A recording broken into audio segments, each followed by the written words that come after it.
Salve meus devs! Bem-vindos à quinta aula do curso de programação com C Sharp.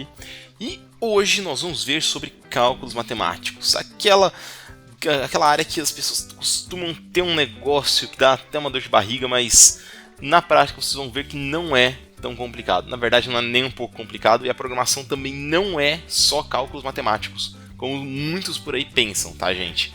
Então vamos desmistificar umas coisas aqui, né? Antes de começar esse vídeo, eu só gostaria de pedir que, se vocês estão curtindo, se estão gostando das aulas, ou de alguma aula pelo menos, para deixar um like, ou mesmo se vocês não estiverem curtindo, mas verem que a aula pode ser útil ou importante para alguém, compartilhe com essa pessoa, ou mesmo curta também, para dar um pouco mais de visibilidade para o YouTube. Isso me ajuda bastante e espero que principalmente ajude bastante vocês, ou quem está começando na programação também, tá?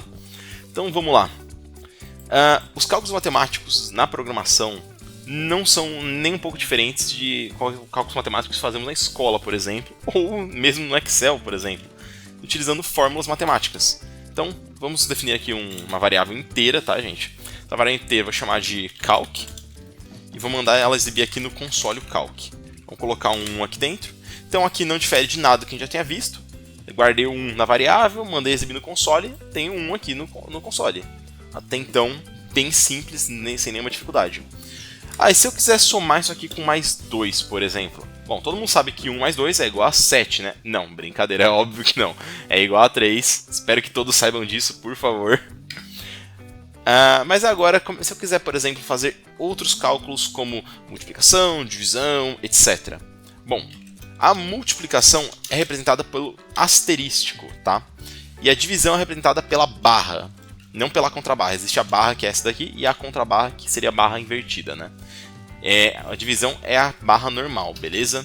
Vamos fazer aqui um cálculo de multiplicação primeiro. 1 mais 2 vezes 3. Agora eu vou pedir para vocês, deixem aí nos comentários qual vocês acham que vai ser a saída desse... Qual vai ser o resultado desse cálculo, né? Então ele vai fazer esse cálculo aqui, guardar dentro dessa variável e exibir no console. Já colocaram nos comentários? Se não colocaram também é só pausar o vídeo. Bora lá! Beleza, temos aqui o resultado, deu 7. Então agora vamos exemplificar o que aconteceu. Tá? Antes de guardar a informação dentro dessa variável, ele primeiro tem que executar, ele não guarda a fórmula, ele guarda o valor, o resultado do que está aqui, certo? Então esse resultado é que ele vai guardar. Vamos fazer o cálculo aqui. Para quem foi um pouco mais ligeiro, percebeu que tem duas formas diferentes de se fazer um cálculo com uma fórmula matemática, né? Então vamos primeiro fazer aqui a primeira delas, que seria 1 mais 2, que é igual a 3. Ok, então 3 vezes 3 é igual a 9. Então a variável calc receberia 9. Guilherme, mas por que aqui apareceu 7, já que a variável calc deveria receber 9, né? O resultado desse cálculo é 9.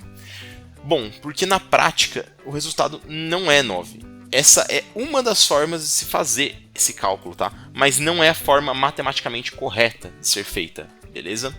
Por que disso? Bom, na matemática nós temos a forma de fazer cálculos de forma linear, né? Eu não sei se a forma correta é falar que é linear, mas enfim, que é sequencial, que a gente só faz o primeiro cálculo, pega o resultado, faz o segundo e assim por diante. Essa seria a forma sequencial de fazer, né? Porém, na matemática, quando a gente tem uma fórmula matemática, a gente tem que seguir uma ordem que a gente chama de ordem de expressão numérica, beleza? O que seria essa ordem? Bom, deixa eu abrir outro comentário aqui embaixo e vamos lá. A ordem de expressão numérica diz que a gente não pode começar pela soma ou pela subtração. A gente sempre começa pela multiplicação e pela divisão. Então, se tiver multiplicação e divisão, a gente vai fazer de forma sequencial a multiplicação e a divisão primeiro. Depois a gente faz a soma e a subtração, tá? Então, isso aqui é a matemática que a gente aprende na escola. Espero que todos tenham aprendido isso na escola, na verdade, né? Então, vamos fazer aqui o cálculo como a máquina fez. Primeiro ele fez 2 vezes 3. Isso aqui resulta em 6. Aí, 1, que é o que temos aqui em cima, é 1, né? Mais o 6 dá 7. Então o calc recebe 7. Por isso que o que está aqui no console é o 7, beleza? Isso aqui não é só programação, tá, gente? Isso aqui é um cálculo matemático comum que a gente faz no dia a dia. Então a gente pode fazer esses cálculos com subtração, multiplicação, divisão, etc, etc. Assim como a gente faz, por exemplo, no Excel, ou como a gente faz na folha mesmo. A gente pega um lápis e uma caneta e escreve ali o cálculo. É simples, tá, gente? Eu sei que talvez alguns de vocês, ainda mais alguns que tiverem, por exemplo, acabado de sair da escola, tudo mais, podem até nem sequer lembrar de como faz alguns cálculos, algumas coisas. Mas o importante aqui, tá, gente, não é vocês saberem fazer o cálculo, saberem qual é a fórmula que deve ser colocada, por exemplo. E sim vocês entenderem o conceito de como funciona. Isso não é só para os cálculos matemáticos, é para tudo na programação, tá, gente? O conceito, na minha opinião, é mais importante do que vocês realmente decorarem o código. Então, decorar isso tudo não é necessário. O que é necessário é vocês entenderem como funciona, entenderem a capacidade que algo tem, entenderem como alguma coisa funciona. Porque a partir do momento que vocês entendem como algo funciona, se vocês não lembrarem como se escreve um código, ou como se lembrar como é uma fórmula matemática, etc., existe o Google, só vocês pesquisarem como é essa fórmula, só vocês pesquisarem como é o código, porque vocês vão saber como ele funciona. Depois, para implementar aquilo que vocês relembraram, é mais fácil, tá? Então sempre levem isso como um mantra para vocês, tá? O conceito é mais importante do que a prática, beleza? Então é isso, tá, gente? Aqui não tem muito mais o que dizer, tá? Vou fazer mais um cálculo aqui, que é só mostrar mais um cenário que eu vou dividir por 2, por exemplo. Nesse caso, o que vocês acham que vai resultar aqui na saída, tá? Vamos lá. Vocês podem ter feito o cálculo aí, resultou em 4. Agora vamos fazer o cálculo aqui de novo, mais uma vez, tá? Só pra gente ver. Dessa vez ele não fez a soma, obviamente, mas ele tem que fazer primeiro esse cálculo aqui, que é a multiplicação e a divisão. Como os dois estão na mesma ordem de precedência, por assim dizer, tá? Então, necessariamente, esses dois vão ser feitos de forma sequencial. Primeiro a multiplicação e depois a divisão, tá? O que na prática não resulta em nada diferente. 2 vezes 3 vai dar 6, dividido por 2 dá 3. Se a gente fizer 3 dividido por 2, vai dar 1,5 vezes 2 dá 3. Então, é o mesmo resultado, beleza? Então, assim, vamos fazer agora o cálculo, tá? Seguindo essa lógica. 2 vezes 3 dá 6. Agora nós vamos fazer 6 dividido por 2 dá 3. E agora sim a gente soma 1 mais o 3 é igual a 4. Vamos ver o que temos aqui no console. Acabei fechando ele, né? O 4.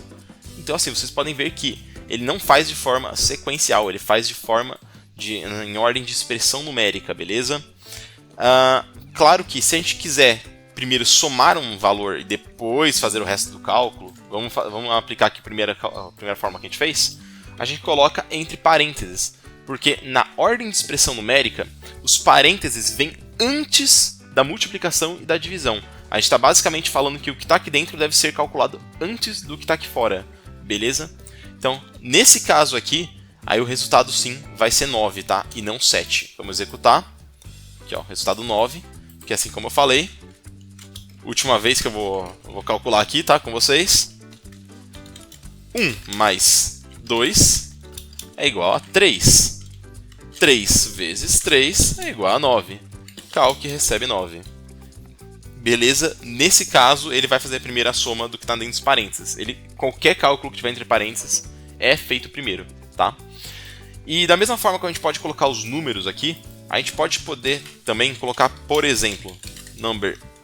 Vou colocar assim mesmo. Recebe 1. Int number 2 recebe 2. Int number 3 recebe 3.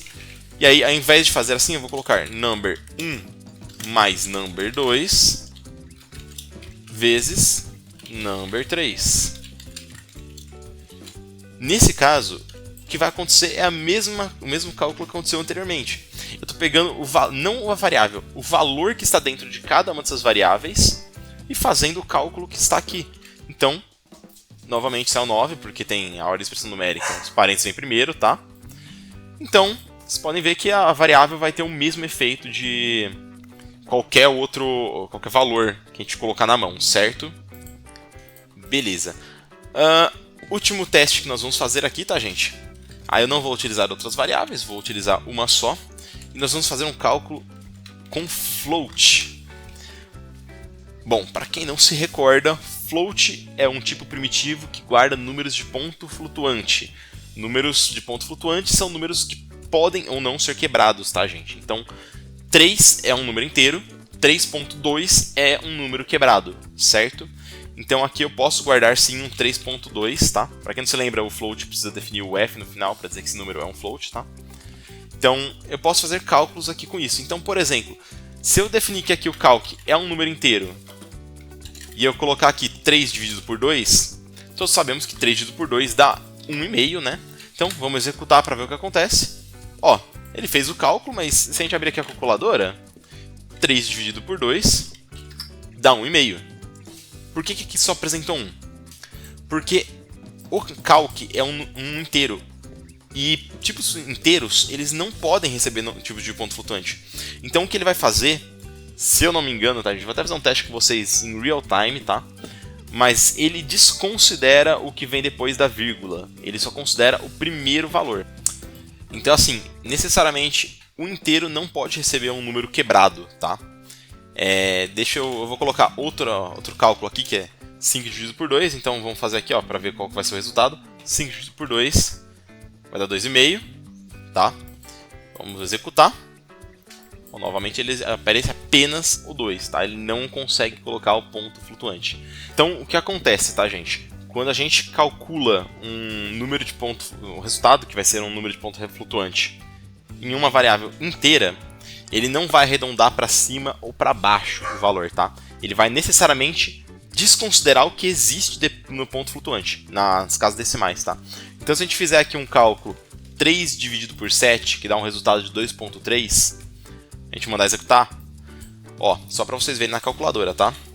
7 dividido por 3, 2.3. Ele não arredondou para baixo, nem arredondou para cima. Ele só desconsiderou tudo que tem depois da casa.